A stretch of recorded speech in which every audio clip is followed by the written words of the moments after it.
সালাতু খায়রুম মিনান নাওম। ঘুম থেকে নামাজ উত্তম। চলে গেল হজর, চলে গেল জহর, চলে গেল আসর, চলে গেল মাগরিব, চলে গেল ইশা।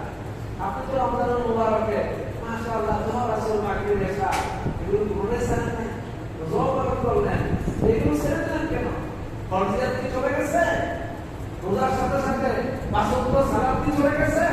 পাঁচ ওয়াক্ত সালাত প্রতিদিন সাল্লু আকসাতু সুমু সাহারাকু বিশ্বনবী উদাহরণ আছে, গুরুত্বপূর্ণ বক্তব্য বলে গেছে।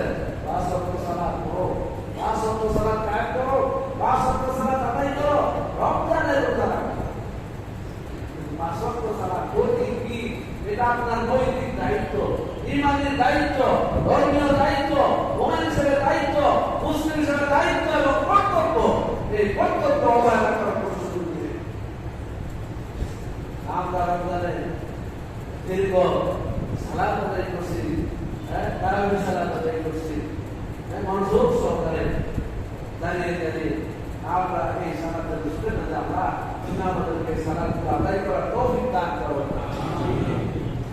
সালাত আদায় করে দিলেন, সালাত ছেড়ে দিবেন, জান্নাতের আশা করবেন, হবে না? আল্লাহ